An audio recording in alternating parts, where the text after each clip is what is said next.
Hello students, welcome to the aspirants education centre. Students, जैसा कि आपको पता है कि इसके पहले जो हमने वीडियो लेक्चर अपलोड किया है इस प्लेलिस्ट में, वो था आपके चैप्टर जो कि लाइफ प्रोसेस चैप्टर है। उसमें जो टॉपिक था न्यूट्रिशन, उसके बारे में हमने पहले डिस्कस कर लिया है। तो आपने अच्छे से समझ लिया है, बखूबी समझ लिया है कि न्यूट्रिशन क्या होता है, उसके अंदर कौन कौन से न्यूट्रिशन के टाइप होते हैं। आपने देख लिया था कि ऑटोट्रॉफिक न्यूट्रिशन क्या होता है, हेटरोट्रॉफिक न्यूट्रिशन क्या होता है, होलोजोइक न्यूट्रिशन क्या होता है। ये सब कुछ आपने पढ़ लिया है पिछले वाली वीडियो में। इस वीडियो के माध्यम से हम सीखेंगे कि न्यूट्रिशन इन अमीबा क्या होता है, यानी कि अमीबा में किस तरीके से न्यूट्रिशन होता है। और आपने लास्ट में ये एग्जाम्पल देख लिया था कि जो ह्यूमन होते हैं होलोजोइक न्यूट्रिशन, यानी कि ऐसे समझ लीजिए कि ऐसा ऑर्गेनिजम्स जो कि कई स्टेजेस में अपने खाना को इंटेक करने का काम करते हों। यानी कि हम क्या करते हैं, इंसान एज ए ह्यूमन बीइंग, आप क्या करते हैं, आप खाना को लेते हैं, उसको फिर इंजेस्ट करने को, मतलब लेने को बोलते हैं इंजेस्ट करना, फिर उसके बाद से उसको हम डाइजेस्ट करने का काम करते हैं। डाइजेशन जब हो जाता है खाना, फिर उसके बाद से जो न्यूट्रिएंट्स मिलता है उसका हम एब्जॉर्प्शन करते हैं। यानी कि जितने भी न्यूट्रिएंट्स हैं, फूड पार्टिकल्स हैं, उनमें जो न्यूट्रिएंट्स पाए जाते हैं, जब एब्जॉर्प्शन के प्रोसेस में, डाइजेशन के प्रोसेस में, उस न्यूट्रिएंट्स को हम एब्जॉर्ब करने का काम करते हैं। और फिर बाद में एसिमिलेशन होता है और जो अनडाइजेस्टेड फूड होता है उसको हम इजेक्ट कर देते हैं, जिस प्रोसेस को बोलते हैं इजेशन। तो ये हमारे 4-5 स्टेजेस हैं। जो भी ऑर्गेनिज्म इन 4-5 स्टेजेस को फुलफिल करता है, उसके थ्रू अपना न्यूट्रिशन को लेता है, यानी कि उस न्यूट्रिशन में भाग लेता है, उनको हम होलोजोइक ऑर्गेनिज्म या होलोजोइक न्यूट्रिशन बोलेंगे। सो अमीबा भी इस प्रोसेस को पूरा का पूरा फॉलो करता है, इसलिए हम अमीबा को कहते हैं कि ये एक होलोजोइक ऑर्गेनिजम्स हैं। आप ध्यान से देख लीजिएगा, ध्यान से, हमारे सामने पीपीटी पड़ा हुआ है। इस पीपीटी को सिर्फ आपके रेफरेंस के लिए है, सो दैट कि आपको अगर लगे कि नोट्स भी हमें लिखना है तो आप इसके थ्रू लिख सकते हैं। मैं आपको समझाता जाऊंगा और आप अच्छे से समझने की कोशिश करिएगा। So amoeba comes under holozoic organisms and that's why it does not absorb food but it ingest food. मतलब वो क्या करता है, वो खाना को इंजेस्ट करने का काम करता है। Okay, alright. फिर उसके बाद से आप देखेंगे कि ये अमीबा क्या है, यूनिसेलुलर है। यूनिसेलुलर का मतलब होता है जो सिंगल सेलुलर ऑर्गेनिजम्स होते हैं उन्हें यूनिसेलुलर ऑर्गेनिजम्स बोलते हैं। और ये पूरा का पूरा प्रोसेस क्या करता है, सेल, यानी कि जो सिंगल सेल है अमीबा का, वो क्या करता है, फूड को लेने का काम करेगा, इंजेस्ट करने का काम करेगा, उसी को बोलते हैं, यानी कि फूड को कैप्चर करने का काम करेगा। अभी मैं दिखाऊंगा कि फूड को कैसे ये कैप्चर करता है with the help of some diagrams और some photographs. So I will show you. So उसमें क्या दिखेगा आपको, यू विल सी कि अमीबा क्या करता है, कैप्चर कर लेता है फूड को। ठीक है, उसी को बोलते हैं food capturing by amoeba and that process is known as phagocytosis. यानी कि सेल जब कैप्चर करता है फूड को, उसको बोलते हैं फागोसाइटोसिस। ठीक है, यानी कि उसी फागोसाइटोसिस को हम ये बोल सकते हैं, नाम देते हैं सेल फीडिंग। यानी जब सेल अपने आप को फीड करने का काम करता है उसको बोलते हैं सेल फीडिंग। देखिए दोस्त, amoeba includes all the stages. जैसा कि हमने बताया था कि सारे स्टेजेस वो अमीबा भी फुलफिल करता है, ingestion, digestion, absorption, assimilation and egestion. ठीक है, सो सबसे पहले हम समझने की कोशिश करेंगे इंजेशन क्या होता है, इंजेशन क्या होता है। सो इंजेशन में क्या होता है, अमीबा क्या करेगा, पूरा का पूरा प्रोसेस, ये जो फागोसाइटोसिस है उसी के थ्रू वो खाना को एनगल्फ करने का काम करेगा, फूड को एनगल्फ करने का काम करेगा। एनगल्फ का क्या मतलब होता है कि कुछ ऐसे फूड पार्टिकल्स जिनको कोई ऐसे क्या करे, एक शेप बनाए, और जैसे ये माउथ बन गया, आपको लग रहा होगा ना ये माउथ है, ओपन है माउथ, और इसको पूरा का पूरा ले फूड को अपने अंदर, उसी को बोलते हैं एनगल्फ करना। यानी कि अगर आप रोटी का निवाला लोगे और लाओगे यहाँ पे, तो आप क्या करोगे, मतलब मुंह को खोल के ऐसे उसको एनगल्फ कर लोगे, इसी को बोलते हैं एनगल्फ करना। बस सिंपल सा। बड़े फिश को आपने देखा होगा कि कैसे अपने मुंह को खोलते हैं, ओपन करते हैं, और छोटी छोटी मछलियों को ऐसे पकड़ लेते हैं, राइट। सो इसको बोलते हैं एनगल्फ करना। सो ये इंजेशन में खुद जो सेल होता है अमीबा, वो खुद एनगल्फ काम करता है फूड का। ठीक है, सो ये फूड पार्टिकल्स को एनगल्फ करने का करते हैं। सो कैसे करते हैं, how it works, so let's see. So सबसे पहले क्या करता है, ये डिटेक्ट करते हैं फूड को, सबसे पहले क्या करता है, ये फूड को डिटेक्ट करते हैं। चलिए देखते हैं, फोटो से समझने की कोशिश करेंगे और फिर आपको अच्छे से समझ में आ जाएगा कि कैसे आखिर में अमीबा अपना खाना लेते हैं या फिर वो अपने फूड को इंटेक करने का काम करते हैं। स्टूडेंट्स आप ये फोटो देख सकते हैं, यहाँ फोटो डायग्राम देख सकते हैं। यहाँ पे क्या है, एक अमीबा है और अमीबा के जस्ट पास में एक रेड कलर का बना हुआ डायग्राम में जिसको बोलते हैं फूड पार्टिकल्स। क्लियर? ये हो क्या रहा है यहाँ पे, ये सबसे पहले जैसे ऐसे समझ लीजिए कि जो अमीबा है, अमीबा की जो बॉडी है, उसकी जो सेल है, अपने आसपास में देखेगा, वो सेंस करेगा, उसको ये सेंस आता है, उसको ऐसा लगता है कि मेरे आसपास में कुछ ऐसी चीजें हैं जिसे मुझे खाना चाहिए, वो हमारे फायदे के लिए है। तो ये सबसे पहले वो क्या करता है, डिटेक्ट करता है फूड को कि मेरे आसपास में कोई ऐसा तो नहीं है कि कोई फूड होता है। तो होता क्या है, जैसे आप क्या कहते हैं, बॉम्ब ढूंढते हैं, जो बॉम्ब स्क्वाड वाले होते हैं क्या करते हैं, अपने स्टिक को लेके, वो जो बॉम्ब डिटेक्टर होता है उससे लेके और जगह जगह जाते हैं और चेक करते हैं यहाँ पे, यस यहाँ पे क्या है, फूड है, सॉरी बॉम्ब है। तो उसी तरीके से ये भी क्या करते हैं, घूमते रहते हैं, टहलते रहते हैं और डिटेक्ट करते हैं कि मेरे आसपास में कहीं फूड पार्टिकल्स मिल जाए, मैं उसको एनगल्फ कर लूं यानी कि खा लूं। ठीक है, तो ये आपने देख लिया। सो न्यूक्लियस के पास यानी कि इसका सॉरी ये जो हमारा अमीबा है, अमीबा के पास फूड आता है, फूड पार्टिकल ये डिटेक्ट कर लेता है। जैसे डिटेक्ट करेगा, जैसे डिटेक्ट करता है अमीबा कि हमारे बगल में खाना है, तुरंत इनके अंदर के जो साइटोप्लाज्म होते हैं वो एक्टिव हो जाते हैं। इनके अंदर के जो साइटोप्लाज्म है वो क्या हो जाते हैं, एक्टिव हो जाते हैं डिटेक्ट करने के बाद, यानी कि डिटेक्शन हो गया। अभी पहला प्रोसेस क्या हो गया, डिटेक्शन। क्या हो गया हमारा यहाँ पे, detection. So detection of food हो गया। क्लियर? अब जैसे डिटेक्शन हो जाएगा, ये क्या करेगा, जो इनके साइटोप्लाज्म होते हैं ना, इनके अंदर जो लिक्विड होते हैं, फ्लूइड होते हैं, वो एक्टिव हो जाते हैं और अपनी बॉडी को, ये देखिए यहाँ पे जैसे डिटेक्शन हुआ, ये क्या किया, अपने को ऐसे एक्सटेंड कर दिया और ये माउथ बना लिया। आप देख सकते हैं यहाँ पे एक्सटेंड कर दिया है और माउथ का शेप बन गया है। अब ये फूड इसके अंदर में आ गया, यानी कि इसके रेंज में आ गया। अब रेंज में आ जाओगे तो कहां बच के जाओगे, कहीं नहीं। सो ये रेंज में आ गया। ठीक है, अब रेंज में आते ही क्या करेगा, ये उसको रैप कर देगा, इस चीज को क्या कर देगा, रैप कर देगा, मोड़ लेगा। और जैसे मोड़ेगा, यहां पे आप देख सकते हैं, यहां पे क्या बन जाएगा, एक ऐसे आपका वैक्यूल बन जाएगा। वैक्यूल क्या होता है, एक हॉलो स्पेस हो जाता है। इसके अंदर क्या हो गया, फूड पार्टिकल्स फंस गया, इसके अंदर क्या हो गया, फूड पार्टिकल्स फंस गया। और जैसा कि आपको पता है ये क्या है, अमीबा, अमीबा का ये साइटोप्लाज्म है। ठीक है, अब ये साइटोप्लाज्म यहाँ पे इसका क्या है, आपका न्यूक्लियस है। ठीक है, ये फूड यहाँ पे आ गया है। अब यहाँ पे क्या होगा, इनसे ढेर सारे एंजाइम्स इसके अंदर जाना शुरू हो जाएगा।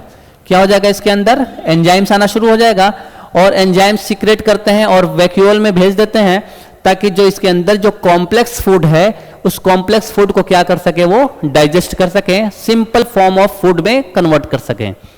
हम भी तो खाना खाते हैं, हम भी खाना जो खाते हैं वो कॉम्प्लेक्स होता है, और जब कॉम्प्लेक्स खाना को जब आप खाओगे, उसको डाइजेशन करने के लिए कुछ अलग से एंजाइम्स की रिक्वायरमेंट होती है। जैसे हम लोग खाना खाते हैं, मुंह में लेते हैं खाना, उसके बाद से क्या होता है, तुरंत हम उसको जब च्यूइंग करना शुरू करते हैं प्रोसेस, तो हमारी जो स्लाइवरी ग्लैंड है वो स्लाइवा मुंह में छोड़ता है, सीक्रेट करता है। वहां पे हम उसको पेस्ट बनाते हैं, थोड़ा सा और सिंपल करते हैं, फिर पेट में जाता है, पेट में भी खाना भी पार्शियली डाइजेस्टेड होता है। वहां पे भी कुछ एंजाइम्स क्या करते हैं, वहां पे उसको पूरे डाइजेशन के लिए उसको हेल्प करते हैं। सेम उसी तरीके से अमीबा के अंदर भी क्या होता है, इनके जो साइटोप्लाज्म होते हैं एंजाइम्स देते हैं वैक्यूल में, और यहाँ पे जो कॉम्प्लेक्स फूड था उसको सिंपल फॉर्म में कन्वर्ट कर देता है। ठीक है, यहाँ पे खाना हो जाता है डाइजेस्ट। और जो अनडाइजेस्टेड फूड होता है, यहाँ पे कुछ पार्टिकल्स बच जाता है जो कि अब डाइजेस्ट नहीं हो सकता, उसकी जरूरत है भी नहीं, उससे कोई न्यूट्रिएंट्स नहीं मिलने वाला है। उसको क्या करता है जो ये वैक्यूल बनाया था हमने, जो वैक्यूल बनाया था, फूड अंदर था, यही जब आपने डाइजेशन करके डाइजेशन को ले लिया, मतलब न्यूट्रिएंट्स को ले लिया, सारा वापस ले लिया पूरे इसमें, अब ये वापस चला गया। यानी कि ऐसे समझ लीजिए, यहां से अब आपका, यहां से देख सकते हैं, यहां से सारे न्यूट्रिएंट्स अब पूरे बॉडी में चली गई, सो दैट कि जो साइटोप्लाज्म है वो क्या हो सके, वो पूरा न्यूट्रिएंट्स को एब्जॉर्ब कर सके और फिर उसके बाद से इस पूरे अमीबा की बॉडी बिल्डिंग कर सके, अमीबा को लाइफ सपोर्ट दे सके, अमीबा को स्ट्रॉन्ग बना सके। सो यहां पे आपको पूरा का पूरा न्यूट्रिएंट्स ले लिया, बचा खुचा जो चीजें हैं यहां पे आप देख सकते हैं, तो ये क्या होगा, ये फ्यूज हो जाता है। फ्यूज का मतलब क्या होता है, अब फिर से क्या होगा, ये शेप अपना बिगाड़ लेगा, मान लीजिए यहाँ पे आपका ये था पड़ा हुआ, यहाँ पे आपका अनडाइजेस्ट फूड है। अब ये क्या होगा, ये पूरा का पूरा यहाँ पे आप देख सकते हैं, ये देख सकते हैं यहाँ पे क्या करेगा, ऐसे अपने आप को फिर ओपन कर देगा और जो अनडाइजेस्टेड फूड है वो बाहर आ जाएगा, ठीक है ना, जो अनडाइजेस्टेड फूड है वो बाहर आ जाएगा। इस तरीके से पूरा प्रोसेस चलता है आपका, ठीक है। अब ये पूरा प्रोसेस आपने समझ लिया, इसी को हम एक बार क्लियरली सब समझ लेते हैं और एक बार देख लेते हैं, तो देखते जाइए। तो सबसे पहले एक चीज मैं बता दूं, इसमें अभी कुछ चीजें अधूरी रह गई थी। ये देखिए, जो ये फिंगर लाइक स्ट्रक्चर बन रहा था ना बच्चे, इस फिंगर लाइक स्ट्रक्चर को ही हम क्या बोलते हैं, स्यूडोपोडिया। क्या बोलते हैं, स्यूडोपोडिया। आप देख सकते हैं इसको नाम होता है स्यूडोपोडिया। तो पहला प्रोसेस होता है डिटेक्शन। क्या होता है पहला प्रोसेस, पता नहीं दिख रहा होगा कि नहीं दिख रहा होगा, मैं कलर चेंज कर देता हूं आपको। पहला प्रोसेस होता है क्या बेटा, डिटेक्शन। डिटेक्शन के बाद से जैसे पता चल जाता है तो यहाँ पे स्यूडोपोडिया बनने लगता है। स्यूडोपोडिया मतलब माउथ बनने का काम हो जाता है। और ये कैसा होता है, फिंगर लाइक स्ट्रक्चर होता है। आप देख सकते हैं फिंगर लाइक स्ट्रक्चर, तो ये बोलते हैं इसको स्यूडोपोडिया फॉर्मेशन होने लगता है। और जैसे स्यूडोपोडिया फॉर्मेशन हो जाता है उसके बाद से डाइजेशन प्रोसेस शुरू हो जाता है, तो ये चीजें हो जाता है। अब देखिए क्लियर। चलिए देखते हैं। हमने अभी जस्ट बताया था डिटेक्शन, जो कि ऊपर वाले स्लाइड में था। अब यहाँ पे देखेंगे स्यूडोपोडिया फॉर्मेशन। मैंने बता दिया कि जैसे अब क्या होता है, जो साइटोप्लाज्म होता है, जैसे वो डिटेक्ट कर लेता है फूड को, वो अपने आप को जो साइटोप्लाज्म क्या करने लगता है, फिंगर लाइक स्ट्रक्चर वो बना लेना, प्रोजेक्शन बना लेता है, जिसको बोलते हैं स्यूडोपोडिया, ठीक है, फूड पार्टिकल्स के चारों तरफ। फिर उसको मतलब इसको बोलते हैं एनकैप्सुलेशन, यानी कि एनकैप्सुलेशन का मतलब हो गया उसको निगल लेना। फिर निगल लिया जाता है और फिर वहां पे फूड वैक्यूल बन जाता है। मैंने भी बताया था कि यहाँ पे जैसे वो निगल लेगा, यहाँ पे रैप करके यहाँ पे फूड वैक्यूल बन गया, ठीक है। फिर उसके बाद से डाइजेशन होता है, एब्जॉर्प्शन होता है और एक्सक्रीशन होता है, जो कि मैंने ये भी बता दिया कि एक्सक्रीशन कैसे होता है, ठीक है। फिर इसी प्रोसेस को हम बोलते हैं, मतलब ऐसे समझ लीजिए, this process allows amoebas consume wide variety of food resources. यानी कि ये समझ लीजिए, ये इस प्रोसेस से अमीबा क्या क्या अपने आप को अपने लिए अपने खाने के लिए इस्तेमाल करता है। तो वो कुछ बैक्टीरिया को भी खा सकता है, कुछ छोटे एल्गी को भी खा सकता है और कुछ प्रोटोजोआ को भी क्या कर सकता है, वो खा सकता है। ये सारी चीजें आपको इस पीपीटी के माध्यम से समझ में आ गई होंगी, इस पीडीएफ के माध्यम से। अब आगे देखिए, नेक्स्ट आपने पूरा समझ लिया अमीबा में कैसे न्यूट्रिशन होता है, वो आपने अच्छे से समझ लिया। अब हम बात करेंगे प्लांट्स के बारे में। आप प्लांट्स में आपने देखा होगा कि आपने सुना भी होगा कि जो प्लांट होता है, प्लांट में सनलाइट की हेल्प से, अभी जस्ट हमने अभी नहीं बताया हमने, लेकिन अब बता देते हैं हम आपको। जो प्लांट में जो न्यूट्रिशन होता है वो क्या होता है, with the help of photosynthesis. और ये ऑटोट्रोफिक न्यूट्रिशन होते हैं, आपको सबको पता है। ऑटोट्रोफिक न्यूट्रिशन में क्या होता है कि जो प्लांट्स होते हैं, ग्रीन प्लांट्स, वो विद द हेल्प ऑफ कुछ ऑर्गेनिक मैटर, मतलब इनऑर्गेनिक मैटर, जैसे कि आप समझ लीजिए carbon dioxide and water and sunlight के प्रेजेंस में ये अपना खाना प्रिपेयर करते हैं, और इस प्रोसेस को ही बोलते हैं फोटोसिंथेसिस। यहाँ देख सकते हैं एक प्लांट है, यहाँ पे सनलाइट है, यहाँ पे क्या है, कार्बन डाइऑक्साइड एनवायरमेंट में से, अपने आसपास के एनवायरमेंट से ये लेता है प्लांट। फिर उसके बाद से नीचे से रूट से वाटर लेता है और ऑक्सीजन को ये बाहर निकालता है और क्या करता है, ग्लूकोज जो कि एनर्जी है, जो कि एनर्जी फॉर्म में, केमिकल एनर्जी में ये बाहर निकल जाती है, ठीक है, ग्लूकोज, ठीक है। तो यानी कि कहने का क्या मतलब, ग्लूकोज बाहर निकलता है। ग्लूकोज जनरली ये इसके लिए है, मतलब वो जब फोटोसिंथेसिस होता है तो उसमें ग्लूकोज बनता है, जो कि खुद का, प्लांट का खुद का फूड होता है, ठीक है ना, ये ठीक है। आपने ये देख लिया। फिर उसके बाद से इसी चीज को पढ़ेंगे तो आपको पता है कि process of photosynthesis and food production takes place in leaves. जैसा कि आपको पता है कि जो खाना बनता है वो लीव्स में होता है, और दैट्स वाई लीव्स को हम किचन ऑफ द सेल बोलते हैं, किचन ऑफ द प्लांट बोलते हैं। आपने बचपन में या हमेशा पढ़ा होगा क्लास 6-7 में कि प्लांट का किचन किसे बोलते हैं, तो प्लांट के लीव्स को किचन बोलते हैं। ऑलराइट, तो ये भी आपने समझ लिया। अब आगे देखिए, okay, and leaves contains chlorophyll containing cells and also tiny pores. ये आपको पता है कि लीव्स के अंदर क्या होते हैं, छोटे छोटे टाइनी पोर्स होते हैं, उनके अंदर क्लोरोफिल होते हैं। और वो क्लोरोफिल और टाइनी पोर्स को, जनरली टाइनी पोर्स को हम बोलते हैं स्टोमेटा, और वो क्या करता है, अलाउ करता है एक्सचेंज ऑफ गैसेस। मतलब वो क्या करता है, लीव्स के अंदर जो पोर्स होते हैं, पतले पतले छोटे छोटे जो छेद होते हैं, उस छेद के माध्यम से कार्बन डाइऑक्साइड बाहर से अंदर जाता है या ऑक्सीजन अंदर से बाहर जाता है। तो ये गैस का एक्सचेंज करने का काम और मतलब कौन अलाउ करता है, तो वो पोर्स करता है अलाउ, यानी कि जो स्मॉल पोर्स होते हैं जिसको स्टोमेटा बोलते हैं उसे वही अलाउ करता है। ठीक है, ओके।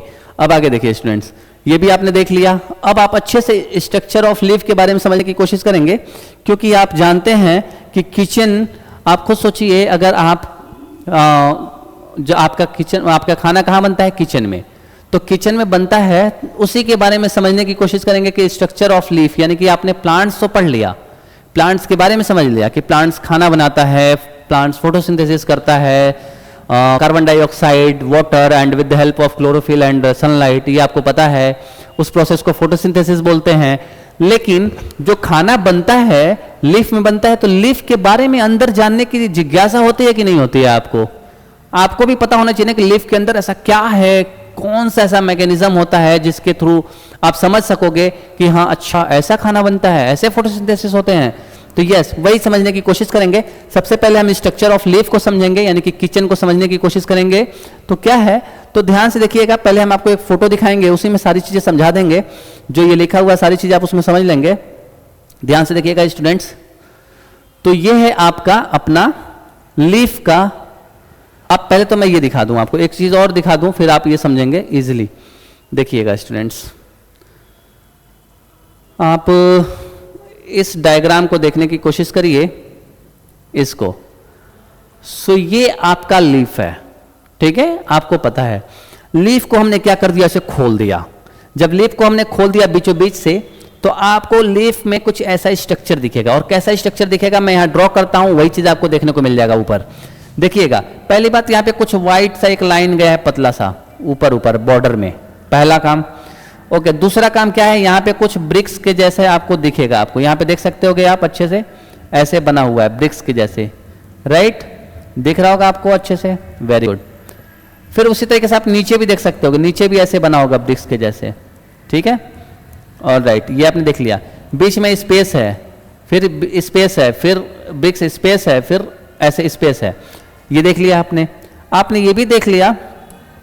मतलब देखिए आप ध्यान से, यहाँ पे कुछ ऐसे एलोंगेटेड कुछ सेल्स बने हुए हैं ऐसे करके, यानी ये ब्रिक्स कुछ ऐसे परपेंडिकुलर हैं इसके, ठीक है ना, यानी कि एक लाइन ऐसे है और इसी पे परपेंडिकुलर है ऐसे, ठीक है ना, ये भी आपने देख लिया। आपने ये भी देख लिया, ऐसे ये कुछ ओवल शेप में है, स्फेरिकल शेप में है, राइट, ये भी चीज देख लिया आपने। तो इन्हीं चीजों को हम अच्छे से समझने की कोशिश करेंगे, जो इसका ट्रांसवर्स सेक्शन ऑफ जो आपका लीफ होगा उसको समझने की कोशिश करेंगे, यानी इसी चीज को हम ऐसे ओपन करेंगे और देखने की कोशिश करेंगे अपने पहले वाले डायग्राम में। तो वो क्या है जरा देखते हैं, देखिए। तो स्टूडेंट्स ध्यान से देखेंगे ना, तो आपको ये सारी चीजें क्लियर हो जाएंगी कि कैसे ये प्लांट्स में खाना प्रिपेयर होता है और किसके कौन कौन से कंपोनेंट्स का क्या रोल है, आप अच्छे से समझ पाएंगे। और वो मैं समझा भी देता हूं फटाफट, आप एक बार में देख लीजिए। देखिए, मैंने अभी जस्ट बनाया था आपको, मैंने ऐसे बनाया था कि ये लीफ था, लीफ में ऐसे ऊपर ऐसे ब्रिक्स जैसे स्ट्रक्चर है, करेक्ट, तो वही ये वाला स्ट्रक्चर है जिसको हम बोलते हैं सिंगल सेलुलर अरेंजमेंट्स। ये एक लेयर होता है, वो सिंगल सेल का अरेंजमेंट्स होता है, ऐसे पूरा का पूरा, इनके बीच में कंटिन्यूटी बनी रहती है, यानी कि कहीं पे इनमें कहीं भी कोई होल नहीं दिखेगा आपको। इससे भी पहले आप देखेंगे एक ये येलोइश कलर में है, ब्राउन कलर में, यहाँ पे एक पट्टी सी है, पतली सी पट्टी है, ये पट्टी क्या कहलाता है, क्यूटिकल कहलाता है। क्यूटिकल क्या है, जनरली क्यूटिकल को हम बोलते हैं एक पतली सी लेयर जो कि जो लीफ है ना उसको प्रोटेक्ट करने का काम करता है विद किससे, बाहर का जो एनवायरमेंट होता है उससे वो बचाने का काम करता है लीफ को। यानी कि जैसे कि आपकी बॉडी है, बॉडी के ऊपर स्किन है, स्किन क्या करता है, बाहर के जो एनवायरमेंट होता है, पोल्यूशन होता है, या अलग अलग वायरसेस होते हैं, प्रॉब्लम्स होती हैं, जो भी चीजें हैं बाहर के एनवायरमेंट, हार्श एनवायरमेंट, उन सब से बचाने की कोशिश करता है अपनी बॉडी को, ठीक है ना।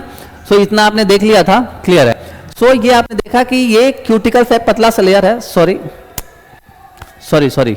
कोई एक बदमाश आ गया इस स्टूडियो में, ठीक है, ठीक है, उसको भी, उसके बारे में न्यूट्रिशन पढ़ेंगे एक दिन हम लोग, एक कीड़े के बारे में भी पढ़ेंगे कि कैसे कीड़े के अंदर न्यूट्रिशन होता है। सो मिलते हैं, देखिए आगे देखिए। सो हमने बताया अभी जस्ट ये क्यूटिकल है, क्यूटिकल के अंदर क्या देखा हमने, क्यूटिकल में हमने देखा कि ये पतली सी एक लेयर होती है, और उसके बाद से एक जो पतली सी ये यहाँ पे एक जो सिंगल सेल का जो अरेंजमेंट्स है, इस लेयर को क्या बोलते हैं, अपर एपिडर्मिस। क्या बोलते हैं स्टूडेंट्स, अपर एपिडर्मिस।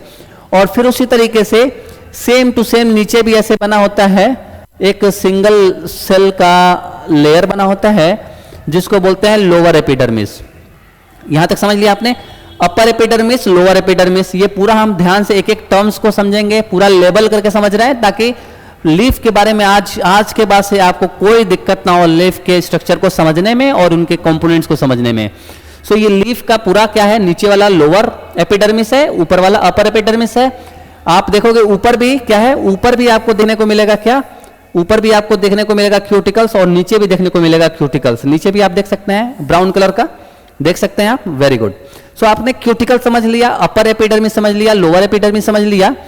ये ध्यान से देखिएगा, जो अपर एपिडर्मिस होता है स्टूडेंट्स, इसके अंदर ना जो क्लोरोप्लास्ट है ना वो एब्सेंट होता है।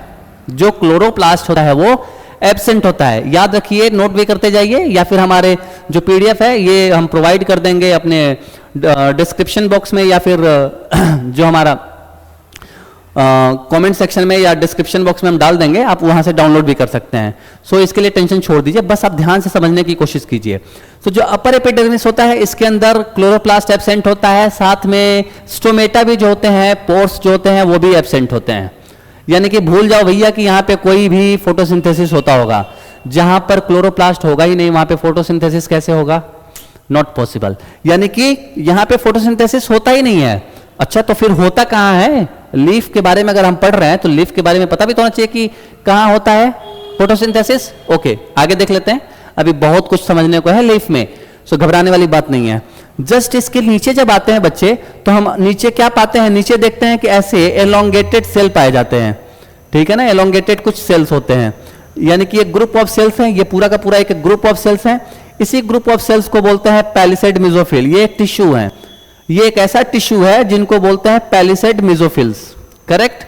दूसरा एक और आप ग्रुप ऑफ सेल्स देखेंगे, जैसे कि ये स्फेरिकल है या ऐसे कह सकते हैं ओवल शेप में है, तो ओवल शेप या स्फेरिकल शेप का जो होता है इसको बोलते हैं स्पॉन्जी मेसोफिल्स, यानी कि मेसोफिल को हम पैरेन्काइमा भी बोलते हैं, यानी स्पॉन्जी पैरेन्काइमा और पैलिसेड पैरेन्काइमा या मेसोफिल्स, ऐसे समझ लीजिए। सो ये क्लियर हो गया आपको। ये देखिए इनके बीच में स्पेस नहीं पाया जाता, इंटरसेलुलर स्पेस नहीं होता है, ये यानी कि एकदम ये चिपक चिपक के रहते हैं। इनके अरेंजमेंट्स में आपको बहुत कम स्पेस मिलेगा, बट स्पॉन्जी को ध्यान से देखिए, अगर स्पॉन्जी सेल को देखने की कोशिश करेंगे, स्पॉन्जी टिश्यूज को, तो आप देखेंगे कि इनके बीच में बहुत सारा इंटरमोलिकुलर स्पेस पाया जाएगा आपको, आप देख सकते हैं, यस है। तो ये भी आपने देख लिया। उसके बाद देखने की कोशिश करेंगे जो नीचे वाला जो हमारा लोअर एपिडर्मिस है, यहां पे आप ध्यान से देखेंगे कि इसमें बहुत सारे पोर्स पाए जाते हैं। क्या पाए जाते हैं? पोर्स, टाइनी पोर्स पाए जाते हैं, जिसको हम बोलते हैं स्टोमेटा। क्या बोलते हैं? स्टोमेटा। इसी स्टोमेटा के माध्यम से, इसी स्टोमेटा के थ्रू कार्बन डाइऑक्साइड गैस अंदर जाता है, या फिर पूरे फोटोसिंथेसिस के बाद से जब ऑक्सीजन बनता है तो वो बाहर आता है। ये भी समझ लिया आपने। इस पोर्स को प्रोटेक्ट करने के लिए दो सेल होते हैं, लगे होते हैं उनके अगल बगल में, जो उसको प्रोटेक्ट करने का काम करते हैं, उसको बोलते हैं गार्ड सेल्स। तो ये हमारे दो गार्ड सेल्स होते हैं, जिसको इस पोर्स को पूरा, यानी कि इस स्ट्रक्चर को अगर हम उठा दें, इस स्ट्रक्चर को यहां से यहां तक उठा दें और इसको ऐसे पलट के देखने की कोशिश करें, तो ये वाला स्ट्रक्चर बन के आएगा। यानी कि आप खुद ध्यान से देख सकते हैं, यहां पे ये पोर्स है, इस पोर्स को प्रोटेक्ट करने के लिए यहां पे दो गार्ड सेल लगे हुए हैं, ठीक है, ऑल राइट, वेरी गुड। और यहां पे चलो इसके बारे में और डिटेल हमें नहीं समझना है यहां पे फिलहाल, यहां तक आपने समझ लिया। तो लोअर एपिडर्मिस समझ लिया, जो नीचे अरेंजमेंट्स होता है। लोअर एपिडर्मिस में पोर्स पाए जाते हैं, अपर एपिडर्मिस में ना तो स्टोमेटा पाया जाता है ना क्लोरोप्लास्ट पाया जाता है। ये ध्यान रखिएगा, पैलिसेड जो मेसोफिल होता है इसमें बहुत ज्यादा भर भर के क्लोरोप्लास्ट पाया जाता है, ठीक है ना। क्लोरोप्लास्ट पाया जाता है, इसका मतलब उसमें क्लोरोफिल होगा और अगर इसमें क्लोरोफिल होगा इसका मतलब ये समझ लीजिए यहां पे फोटोसिंथेसिस बहुत ज्यादा मात्रा में होता है, यानी कि खाना बनाने का काम, खाना पकाने का काम, ज्यादा खाना कहां बनेगा? तो गुंडागर्दी में नहीं, कहां बनेगा? आपका बनेगा मेसोफिल्स में। सो मेसोफिल्स जो होते हैं, मेसोफिल्स एक तो पैलिसेड मेसोफिल्स होते हैं और दूसरा स्पॉन्जी मेसोफिल्स होते हैं। इन दोनों में खाना बनने का काम होता है। यहां तक क्लियर हो गया? यानी कि खाना बनाने का मतलब फोटोसिंथेसिस होने का काम बॉस। तो क्या है हमारा फोटोसिंथेसिस कहां होता है? मेसोफिल्स में। यहां तक पूरा का पूरा समझ में आ गया? Very good. अब ध्यान से सुनेंगे, देखेंगे, समझेंगे। जो ये मेसोफिल्स हैं, यानी कि इनके अंदर जो क्लोरोप्लास्ट है, तो क्लोरोप्लास्ट के अंदर चल के देखते हैं क्लोरोप्लास्ट क्या होता है। ठीक है, फिर देख लेंगे सब कुछ, एक बार रिवीजन भी कर लेंगे एंड में। तो देखिए ध्यान से, क्लोरोप्लास्ट के डिजाइन को अगर हम समझने की कोशिश करें, उसको भी हम समझ लेते हैं, फिर उसके बाद हम एक एक चीज को अच्छे से देख लेंगे। अब ध्यान से देखिए स्टूडेंट्स, हमने अभी जस्ट डिस्कस ये किया है कि जो फोटोसिंथेसिस होता है लीफ में होता है, इसलिए लीफ को हम बोलते हैं kitchen of the plant. Correct, यहां तक क्लियर है। फिर हमने ये डिस्कस किया कि जो लीफ है उसका स्ट्रक्चर समझने की कोशिश करी। तो जाहिर सी बात है, जो फोटोसिंथेसिस होता है उसमें क्लोरोप्लास्ट का होना जरूरी है, क्योंकि क्लोरोप्लास्ट में क्लोरोफिल होता है। क्लोरोफिल बहुत मस्ट होता है खाना प्रिपेयर करने के लिए। तो क्लोरोफिल होता कहाँ है, अगर आपको क्लोरोफिल जानना है कहाँ होता है, तो उसके लिए आपको क्लोरोप्लास्ट देखना होगा। तो क्लोरोप्लास्ट के अंदर क्लोरोफिल होता है, तो इसका मतलब हमको पहले किसका ध्यान देना होगा, पहले क्लोरोप्लास्ट को समझने की जरूरत है। तो क्लोरोप्लास्ट का हमने यहाँ पे पिक्चर यहाँ पे लगा रखा है, आप ध्यान से इसको देखिए कि ये क्लोरोप्लास्ट का स्ट्रक्चर कैसा होता है और इनके अंदर के फंक्शंस क्या होते हैं। ध्यान से देखिएगा स्टूडेंट्स। सो क्लोरोप्लास्ट और इसका स्ट्रक्चर को समझने की कोशिश करेंगे तो पहली बात यह है, ये ओवॉइड शेप का होता है। कैसा शेप होता है इसका, ओवॉइड शेप होता है। ओवॉइड शेप को आप अच्छे से बाद में फ्री होके नेट पे सर्च कर लीजिएगा, उसका 3D पिक्चर देख लीजिएगा, यहाँ पे बताने लगेंगे तो टाइम लग जाएगा। सो यहाँ पे ओवॉइड शेप होता है। ओवॉइड शेप में ये समझना है कि इसमें दो लेयर होता है, दो कवरिंग पार्ट होता है, दो लेयर होते हैं इसमें, जिसको बोलते हैं दो मेम्ब्रेन होता है, डबल मेम्ब्रेन, एक होता है आउटर मेम्ब्रेन और एक होता है इनर मेम्ब्रेन। करेक्ट, इसके बीच में बहुत सारा कैविटी होता है। ये ब्राउन ग्रेइश कलर का जो स्पेस देख रहे होंगे ना, वो क्या है कैविटी होता है। और ये कैविटी के अंदर क्या भरा होता है, कुछ फ्लूइड भरा होता है। क्या भरा होता है इसके अंदर, फ्लूइड भरा होता है। वो फ्लूइड के बारे में भी समझेंगे, लेकिन उसके बाद आप ये ध्यान से देखिएगा, इस फ्लूइड को ही हम बोलते हैं स्ट्रोमेटा। क्या बोलते हैं, स्ट्रोमा। क्या बोलते हैं, स्ट्रोमा बोलते हैं। स्ट्रोमा में यहाँ पे आप और भी कुछ चीजें देख सकते होंगे, यहाँ पे कुछ डिस्क टाइप का कुछ अरेंजमेंट्स है, राइट, कुछ पाइलिंग की हुई है। पाइलिंग मतलब इकट्ठा की गई है। ये जो डिस्क है ना बच्चे, एक एक डिस्क को हम थाइलेक्वाइड्स बोलेंगे। क्या बोलेंगे, थाइलेक्वाइड्स बोलेंगे। और जब ये पूरा का पूरा डिस्क एक रेडी हो जाएगा, उसी को हम बोलेंगे ग्रेनम। क्या बोलेंगे इसको, ग्रेनम। ये पूरा का पूरा ग्रेनम है, ठीक है। यानी कि जो पाइलिंग ऑफ थाइलेक्वाइड्स है ना, एक एक करके रखते जाओ, ये क्या बन जाएंगे, पूरा ग्रेनम बन जाएंगे, ग्रेनम। सो ये जो ग्रेनम बन रहे हैं बच्चे ना, उसी ग्रेनम का जो आउटर कवरिंग पार्ट है ना, यानी कि सपोज करिए हमारे पास ये क्या है, डिस्क है। तो ये डिस्क जो है ना, इसी के ऊपर ना एक लेयर है, स्किन है, उसका मेम्ब्रेन है, उसी के मेम्ब्रेन में पाया जाता है क्लोरोफिल।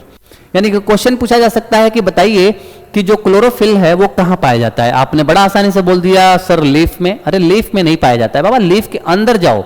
अच्छा अंदर गया, अंदर कहां पाया जाता है, सो क्लोरोप्लास्ट में पाया जाता है। अच्छा और अंदर जाओ, नहीं तो क्लोरोप्लास्ट के अंदर थैलेक्वाइड्स होते हैं। क्या होते हैं, थैलेक्वाइड्स होते हैं। थैलेक्वाइड्स, ये ध्यान से देखिए, थैलेक्वाइड्स, ये पहला थैलेक्वाइड्स है, दूसरा है, तीसरा है। सो थैलेक्वाइड्स के जो लेयर है, आउटर कवरिंग पार्ट है, उसके अंदर पाया जाता है क्लोरोफिल। ठीक है स्टूडेंट्स, तो ये चीज था अपना समझने का कि इसके अंदर क्लोरोफिल पाया जाता है, और यहीं पे यही क्लोरोफिल फोटोसिंथेसिस में ज्यादा हेल्पफुल होता है। ठीक है ना स्टूडेंट्स, तो अब हम एक एक चीज करके समझ लेते हैं, एक एक अपने जो स्टेटमेंट्स लिखे हुए हैं, जो हमने नोट्स बना रखे हैं, उसको एक एक करके समझ लेते हैं, और जो हमने समझाया उसको एक बार मैच कर लेते हैं। ठीक है, इसमें कुछ फोटोसिंथेसिस के केमिकल रिएक्शन है, उसको भी समझ लेंगे। सो हमने यहां तक आपको क्लियर कर दिया था। क्लियर करने के बाद से हम ये देखेंगे कि एक एक फंक्शन को समझने की कोशिश करेंगे। तो पहले तो ये देख लीजिए, मेसोफिल्स। मेसोफिल्स के दो टाइप होते हैं, पैलिसेट पैरेन्काइमा या मेसोफिल्स, स्पॉन्जी पैरेन्काइमा या मेसोफिल्स। इसको हम क्या बोलते हैं, इसमें साथ में हम इसको बोल सकते हैं कि इसको हम ये मेसोफिल्स भी बोल सकते हैं। क्या बोलेंगे इसको, मेसोफिल्स। मेसोफिल्स की स्पेलिंग क्या होता है, MESOPHYLL, ये मेसोफिल्स होते हैं। करेक्ट, तो ये क्लियर हो गया। अब उसके बाद हम दूसरी बात करेंगे, क्या बात कर रहे थे, तो दो टाइप के हमारे पास मेसोफिल्स हैं, यानी कि ग्रुप ऑफ टिश्यूज हैं, सॉरी ग्रुप ऑफ सेल्स हैं, एंड इनका नाम है पैलिसेट पैरेन्काइमा या पैलिसेट मेसोफिल्स, दूसरा spongy mesophylls. Very nice. So palisade जो मेसोफिल्स है, पैरेन्काइमा, उसको समझने की कोशिश करेंगे तो देखेंगे क्या, द सेल्स आर एलोंगेटेड। मैंने बता रखा है कि ये एलोंगेटेड सेल होते हैं, परपेंडिकुलर होते हैं। मैंने बताया था कि ये इसके क्या है, यानी कि ये जो अपर एपिडर्मिस है, इसी के क्या होते हैं, ये परपेंडिकुलर होते हैं, हाँ या ना, आपने देख लिया होगा ऊपर, perpendicular to the upper epidermis, chloroplast is present, यहाँ पे क्लोरोप्लास्ट पाए जाते हैं, किसमें पाए जाते हैं, जो पैलिसेड मेसोफिल्स है इसके अंदर क्लोरोप्लास्ट पाए जाते हैं, ठीक है। और क्या पाए जाते हैं, सो बहुत सारा, ध्यान से देखिएगा, तो इसके अंदर क्या पाए जाते हैं, क्लोरोप्लास्ट पाए जाते हैं, ओके, यहां तक मैंने समझा दिया, वेरी गुड। उसके बाद से these cells are two layered and actively participate in photosynthesis, मैंने बता ही दिया था कि यहां पे क्लोरोप्लास्ट पाया जाता है, इसीलिए बोलते हैं कि यहां पे फोटोसिंथेसिस होता है, वेरी गुड। स्पॉन्जी मेसोफिल्स के बारे में समझेंगे, it is present below the palisade parenchyma and the cells are spherical और ओवल एंड इरेगुलर अरेंजमेंट होते हैं, यानी कि एकदम फिक्स इनका अरेंजमेंट्स नहीं होता है, ये इरेगुलर होता है, इधर उधर भटकते रहते हैं, जैसे कि आपने पिक्चर में देख लिया, पीछे बैक करके भी आप देख सकते हैं। फिर उसके बाद से दे हैव क्लोरोप्लास्ट, इनके अंदर क्लोरोप्लास्ट होता है, इंटरसेलुलर स्पेसेस भी होते हैं, मैंने बताया था कि वो जो सेल्स होते हैं ऐसे दूर दूर होते हैं, इनके बीच में स्पेस भी होता है, ठीक है। और फिर उसके बाद देखिए आगे, ओके ऑलराइट, फिर उसके बाद से वेस्कुलर बंडल्स होता है, जो कि हमें बताना था, ये हमने नहीं बताया था, छूट गया था। सो वेस्कुलर बंडल क्या है, ये भी देख लीजिए फटाफट पिक्चर के हिसाब से, जिसमें दो टाइप के आपको बंडल्स में दो तरह के आपको मिलेंगे ऑर्गेनल्स, क्या है वो, ध्यान से देखिए आपको, ओ सॉरी, ऑलराइट स्टूडेंट्स देखिए ध्यान से, ये आपको मिलेंगे वेस्कुलर बंडल्स। यहाँ पे वेस्कुलर बंडल है, आप देख सकते हैं यहाँ पे एक बंडल सा है, इस बंडल में आपको एक पिंक कलर का ग्रुप मिल जाएगा और एक ब्लू कलर का ग्रुप मिलेगा, करेक्ट। सो ब्लू कलर का जो ग्रुप है, जिसको सिर्फ डिजाइन करने के लिए बना है, ऐसा मत समझ लीजिएगा कि नहीं उसी कलर में होता है, नो। सो ये जो ब्लू कलर में है वो फ्लोएम कहलाता है, और जो रेड कलर में है या पिंक कलर में है उसको बोलेंगे जाइलम। जाइलम का क्या वर्क होता है, क्या फंक्शन होता है, सो प्लांट को वाटर सप्लाई करने का काम कौन करता है, कौन सा टिश्यू कौन सा ऑर्गेनल करता है, वो होता है जाइलम। और फूड को, जैसे न्यूट्रिशन बन जाता है, न्यूट्रिशन में जब न्यूट्रिएंट्स बनता है, यानी कि फोटोसिंथेसिस में जब फूड बन जाता है, न्यूट्रिएंट्स बन जाता है, उस न्यूट्रिएंट्स को सप्लाई करने का काम कौन करता है, फ्लोएम करता है, ठीक है। तो फूड को ट्रांसपोर्ट करने का काम फ्लोएम और वाटर को ट्रांसपोर्ट करने का काम कौन करेगा, जाइलम। तो यही था हमारा वेस्कुलर बंडल, इसको भी हमने समझ लिया। अब आगे बढ़ते हैं अकॉर्डिंग टू आवर पीपीटी और पीडीएफ, राइट। सो सी, हमने ये भी देख लिया, वेस्कुलर बंडल्स भी देख लिया, जाइलम फ्लोएम के बारे में समझ लिया, फोटोसिंथेसिस के बारे में हम समझते हैं, फोटोसिंथेसिस क्या होता है। सो जैसा कि आपको डेफिनेशन पता है कि photosynthesis is a process in which जो लिविंग खासतौर से ग्रीन प्लांट्स होते हैं, green plants make their own food with the help of some inorganic matters like carbon dioxide and some waters, right, with the help of या in the presence of sunlight और chlorophyll and chlorophyll। इसका मतलब यह हुआ कि sunlight और chlorophyll के presence में दूसरी चीजें क्या है, इनऑर्गेनिक मैटर जैसे कि वाटर और कार्बन डाइऑक्साइड, इनकी मदद से फूड को प्रिपेयर करने का काम जो प्लांट करता है, इसी को बोलते हैं फोटोसिंथेसिस। Very good. तो ये प्रोसेस था, और जनरली क्या कहते हैं फोटोसिंथेसिस को, एक एनर्जी ट्रांसफॉर्मेशन प्रोसेस है, यानी कि जो सोलर एनर्जी है उसको कन्वर्ट कर देते हैं केमिकल एनर्जी में।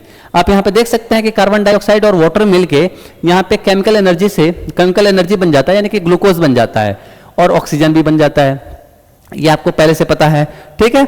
आगे देखते हैं इसको। फिर उसके बाद से कहां पे फोटोसिंथेसिस होता है, साइट ऑफ फोटोसिंथेसिस क्या होता है, आप यहां पे देख सकते हैं, आप इसको पढ़ सकते हैं, रीड कर सकते हैं, जो कि मैं समझा देता हूं कहां पे होता है। फटाफट देख लीजिए कि ज्यादातर जो फोटोसिंथेसिस का प्रोसेस होता है स्टूडेंट्स, वो होता है ग्रीन प्लांट के खास तौर से लीव्स पार्ट में, यानी कि जो हरे पत्ते होते हैं उनमें क्या होते हैं, फोटोसिंथेसिस होता है। क्योंकि हरे पत्तों में क्या पाया जाता है, अभी मैंने बताया था क्लोरोप्लास्ट, यस क्लोरोप्लास्ट को, क्लोरोप्लास्ट के अंदर क्या पाया जाता है, chlorophyll. Very good. So chlorophyll, जैसा कि आपने पता, क्लोरोफिल के वजह से ही फोटोसिंथेसिस होता है। चलो कोई बात नहीं, सिर्फ उसी की वजह से नहीं, और भी चीजें हैं, लेकिन हाँ क्लोरोफिल होना मस्ट है। Very good. बट कुछ ऐसे जगह हैं जहां पे क्या होता है, कुछ ऐसे जगह हैं जैसे कि आप मान लीजिए आपको क्या मिलेगा, आपको क्लोरोप्लास्ट के अंदर क्या मैंने बता रहा था, सॉरी कुछ बच्चे आ गए थे डिस्टर्ब करने के लिए, सो इट्स ओके, यस। तो क्लोरोप्लास्ट की वजह से, और हाँ मैं ये बता रहा था कि कहाँ कहाँ पे फोटोसिंथेसिस होता है। तो पहला तो हो गया आपको ग्रीन प्लांट के जो लीफ है वहां पे, और कुछ ग्रीन पार्ट्स हैं जैसे कि स्टेम है, स्टेम है, ट्विग्स है, उनके पास भी आपको फोटोसिंथेसिस होता हुआ मिलेगा, क्योंकि ग्रीन है और ग्रीन है यानी कि क्लोरोप्लास्ट होगा, और क्लोरोप्लास्ट है इसका मतलब वहां पे क्लोरोफिल होगा। Very good. दूसरा, लीफ के अंदर बहुत सारे ऐसे क्या है टिश्यूज पाए जाते हैं, जैसे कि मेसोफिल्स में मैंने बताया था, जो मेसोफिल टिश्यूज होते हैं उनके अंदर ज्यादा फोटोसिंथेसिस होता है, क्योंकि वहां पे भर भर के क्लोरोप्लास्ट पाया जाता है। Very good. Stomata provides for the exchange, मैंने बताया था स्टोमेटा का क्या काम है, स्टोमेटा का काम है एक्सचेंज ऑफ गैस, गैस को एक्सचेंज करने का काम करता है, ठीक है ना। वेरी गुड, ठीक है। फिर उसके बाद हम बात करेंगे the actual site of photosynthesis is a specialised cell organelle called chloroplast. और ये मैंने बताया था कि इनके अंदर क्लोरोप्लास्ट भी होते हैं ऑर्गेनल्स, जिनके अंदर क्लोरोफिल पाया जाता है, जो कि क्लोरोप्लास्ट का हम अगले डायग्राम में देखे थे।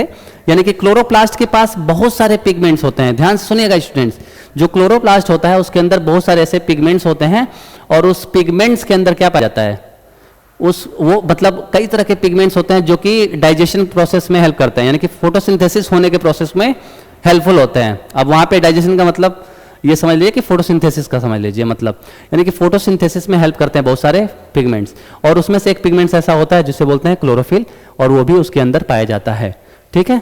अब आगे देखिए, उसके बाद आगे देखेंगे क्या होगा।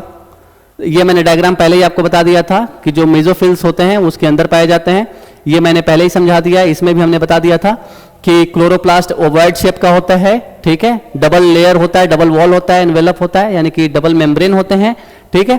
और फिर उसके बाद से ये मेम्ब्रेन इनक्लोजेस होते हैं लार्ज कैविटी में, इनके अंदर कैविटी भी होती है, ये जो ये ग्रेस कलर में जगह है ये कैविटी कहलाती है, और इसके अंदर जेली होता है, जेली लाइक फ्लूइड होता है जिसको बोलते हैं स्ट्रोमा। स्ट्रोमा के अंदर क्या होते हैं, ढेर सारे एंजाइम्स होते हैं, ठीक है, कंटेंस एंजाइम्स फॉर फोटोसिंथेसिस, यानी फोटोसिंथेसिस को होने के लिए कई सारे एंजाइम्स रिस्पॉन्सिबल होता है, तो वो कहां पाया जाता है, स्ट्रोमेटा के अंदर, ठीक है। यानी कि स्ट्रोमेटा कहां पाया जाता है, सॉरी स्ट्रोमेटा में बोल रहा हूं बार बार, स्ट्रोमा, यानी कि स्ट्रोमा में बहुत सारे ऐसे एंजाइम्स होते हैं जो क्या करते हैं, फोटोसिंथेसिस में हेल्पफुल होते हैं।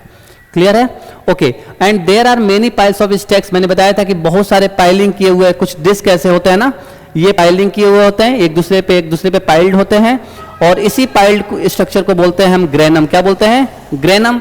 और एक एक पाइल्स को बोलेंगे, यानी कि एक एक डिस्क को बोलेंगे थैलेक्वाइड्स, क्या बोलेंगे, थैलेक्वाइड्स। तो ये थैलेक्वाइड्स को भी आपने समझ लिया, और फिर उसके बाद से ये बोलेंगे कि ये एक दूसरे से इंटरकनेक्टेड होते हैं, ये सारे ग्रेनम इंटरकनेक्टेड होते हैं एक दूसरे से with the help of frets, क्या बोलते हैं उसको, with the help of frets, इसको बोलते हैं फ्रेट्स, फ्रेट्स बोलेंगे। या फिर दूसरा नाम होता है जिसको बोलते हैं इंटरलैमिलर जंक्शन, क्या बोलते हैं इसको, इंटरलैमिलर जंक्शन। तो स्टूडेंट्स उसके बाद से आप समझेंगे कि जो chlorophyll molecules are present in the membrane of the thylakoid, मैंने बताया था कि जो यहाँ पे डिस्क होते हैं, डिस्क, इसी के मेम्ब्रेन में, इसी के आउटर कवरिंग पार्ट में आपको क्लोरोफिल देखने को मिलता है। स्टूडेंट्स मेन फंक्शन ऑफ, अगर क्लोरोप्लास्ट की बात करें, so main function of chloroplast की अगर बात करेंगे, सो ये क्या होता है, carry out the process of photosynthesis, यानी कि फोटोसिंथेसिस को के प्रोसेस को कैरी आउट करने के लिए कौन रिस्पॉन्सिबल होता है, so that is chloroplast. So students ये रहा आपका स्ट्रक्चर, आपका लेक्चर, और इस लेक्चर में आपने देखा कि किस तरीके से अमीबा में न्यूट्रिशन होता है, किस तरीके से प्लांट के अंदर न्यूट्रिशन होता है। स्पेशली हमने पढ़ने की कोशिश करी, समझने की कोशिश करी किसको, लीफ के स्ट्रक्चर को, यानी कि आज के बाद से आप भूलोगे नहीं कि लीफ का स्ट्रक्चर कैसा होता है, उनके कौन कौन से कंपोनेंट्स होते हैं।